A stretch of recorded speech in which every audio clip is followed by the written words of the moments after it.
손흥민 측은 진술서에서 지난해 5월 23일 북중미 월드컵 2차 지역 예선 준비를 위해 한국에 입국했습니다. 당시 양 씨와 손흥민은 교제를 이어오던 중이었는데 5월 31일부터 다음 날까지 양 씨와 만남을 가졌다고 합니다.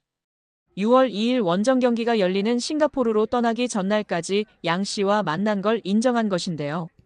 이때만 해도 두 사람의 관계는 좋았던 거로 보입니다. 이를 뒷받침할 근거는 언론 보도에서 찾아볼 수 있습니다. 당시 복수의 언론은 손흥민이 공항에서 출국하는 모습을 담아 팬들에게 전달했습니다. 이때 손흥민 왼쪽 손가락에 반지를 낀 모습이 포착됐습니다. 문제는 약 한 달쯤 지나 발생하였습니다. 손흥민 측은 한 달 뒤쯤 양 씨가 임신 사실을 알렸다며 이에 손흥민은 양 씨에게 대화를 제안했지만 양 씨 측은 금전을 요구한 채 만남은 거절했다고 밝혔습니다. 이 과정에서 양 씨는 손흥민의 아이를 임신했다면서 태아 초음파 사진을 보냈고 이후 손흥민으로부터 3억 원을 뜯어냈습니다. 손흥민 측은 양 씨의 허위사실 유포가 선수와 팀에 부정적인 영향을 미칠 것을 우려해 공갈, 협박에 응할 수밖에 없었다고 밝혔습니다. 양 씨는 3억 원을 받은 후 외부에 밝히지 않겠다는 취지의 각서도 작성한 것으로 알려졌습니다. 양 씨가 손흥민에게서만 돈을 받게 된 건 아버지일 가능성이 있는 두 남성에게 모두 연락했으나 손흥민만이 양 씨의 말을 들어준 것으로 전해졌습니다. 양 씨는 실제 임신 중절 수술을 받았고 초음파 사진 역시 양 씨의 것으로 확인됐습니다. 이에 손흥민의 아이가 아니냐는 주장이 제기됐지만 임신한 양 씨도 아이 아빠가 누군지 모릅니다. 앞선 20일 연예 매체 디스패치는 양 씨와 공갈 미수 혐의를 받는 40대 남성 용 씨의 대화 내용을 공개했는데요. 공개된 대화 내용에 따르면 용 씨가 근데 너 누구 애인지 정확히 알아? 라고 묻자 양 씨는 누구 애인지 제가 어떻게 알아요? 라고 답했습니다. 이에 용 씨는 그럼 2번한테만 가든가 1번한테만 가든가 한 명한테만 갔어야지라고 말했습니다. 여기서 말하는 1번은 양 씨가 손흥민과 같은 기간의 관계를 맺은 사업가 남성으로 2번은 손흥민입니다. 손흥민은 양 씨가 자신을 만나던 시기 동시에 다른 남성도 만난 것을 모르고 있다가 양 씨와 사이가 틀어진 용 씨를 통해 알게 됐다고 매체는 전했습니다. 이런 일이 있은 후 용 씨는 양 씨와 지난 3월 손흥민 측에 언론에 임신 사실을 폭로하겠다며 또다시 7천만 원을 요구했다가 결국 공갈 미수 등의 혐의로 구속됐습니다. 한편 경찰은 진술서를 낸 손흥민을 상대로 대면 조사를 할 계획은 없는 걸로 전해졌습니다. 여자가 누구인지 정확한 신상 정보를 수사기관에서 공개하지 않을 전망이나 공갈 혐의로 구속을 앞두고 있어 많은 네티즌들이 그녀의 신상을 캐내려고 안달이 난 상황입니다. 현재까지 알려진 바로는 20대 모델계 종사자인 양모 씨로 알려졌으며 정확한 나이, 이름, 얼굴 사진, 인스타 정보는 확실치 않은 상황이라고 합니다. 다만 일부 커뮤니티 글들 속에서 피의자 이름이 양민이라는 사실이 언급되긴 했으나 일부 광고를 위한 가짜로 만들어낸 인스타 주소이기도 하는 등 해프닝이 발생하고 있습니다. 무엇보다 팬들이나 국민들이 분노하고 있는 것은 손흥민을 이용하여 현재 남자친구인 B씨와 함께 범행을 공모했다는 점입니다. 전 연인이었던 사람이 현재의 남자친구와 전 연인을, 그것도 유명 스포츠 국민 스타인 손흥민을 이용하고자 했다는 것입니다. 토트넘의 신예 그레이 선수가 올 시즌 본인의 적응을 도와준 동료들에게 고마운 마음을 전했습니다. 그레이 선수는 이번 시즌 프리미어리그 28경기에 출전하며 팀의 핵심 선수로 활약했습니다. 그는 수비형 미드필더, 측면 수비수, 센터백 등 다양한 포지션을 소화하며 많은 부상자가 발생했던 토트넘의 전력 공백을 메우는 데 큰 역할을 했습니다. 또한 유로파리그에서도 11경기에 출전해 팀의 우승에 기여하며 19세의 나이로 데뷔 시즌에 트로피를 들어올리는 영광을 안았습니다. 그레이 선수는 5월 27일 스퍼스플레이와의 인터뷰에서 토트넘 적응 과정에서 도움을 준 데이비스 선수에 대해 감사의 마음을 표현했습니다.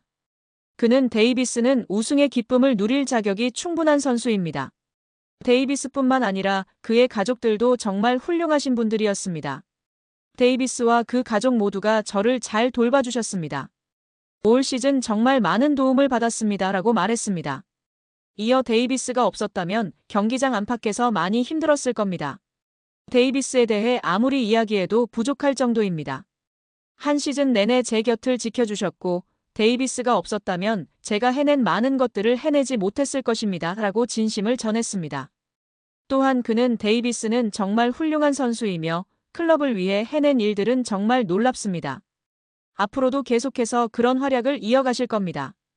데이비스는 위대한 프로이자 멋진 사람입니다. 라며 존경심을 드러냈습니다. 데이비스 선수는 지난 2014년도 시즌부터 토트넘에서 활약해왔으며 현재 선수단에서 손흥민 선수보다 더 오랜 시간 팀에 몸담고 있는 유일한 선수입니다. 그레이 선수는 유로파리그 우승 메달을 어떻게 보관할 것이냐는 질문에는 집에 있는 동생들에게 줄까 고민하고 있습니다.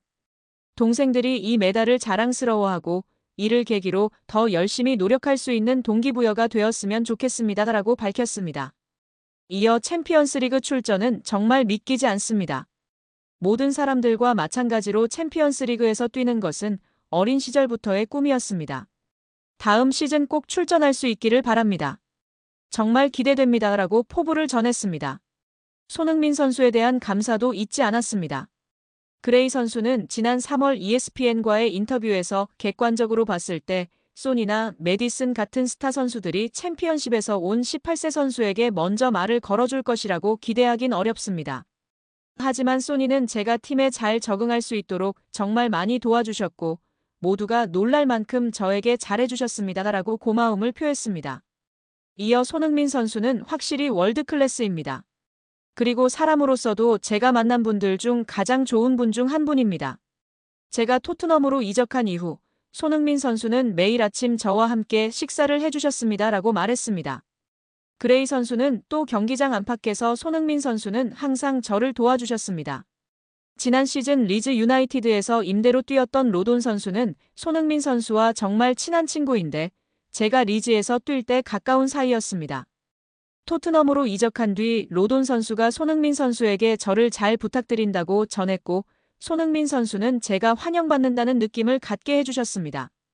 또 다른 선수들과의 대화를 도와주셨고 팀에 잘 녹아들 수 있도록 도와주셨습니다. 라고 설명했습니다. 끝으로 그는 토트넘에 합류한 것은 정말 놀라운 일입니다.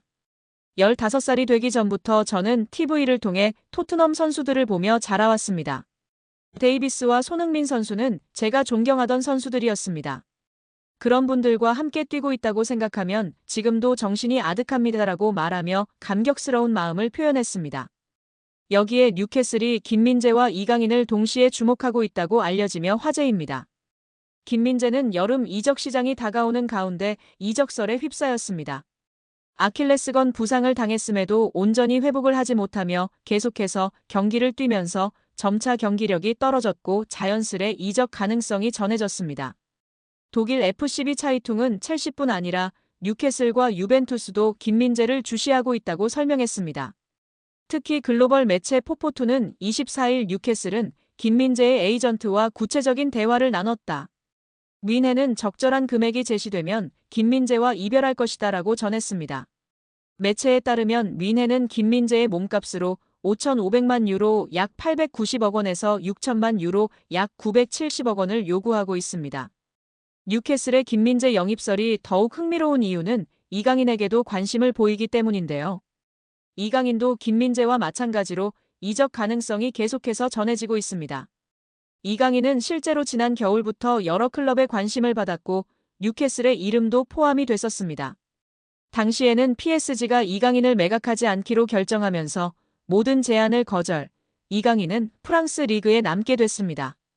하지만 겨울 이후 이강인의 상황이 달라졌는데요. 이강인은 주전 경쟁에서 밀리며 좀처럼 선발로 나서지 못했고 자연스레 PSG를 떠날 것이란 전망이 전해졌습니다. 최근에는 재계약도 다시 언급됐습니다.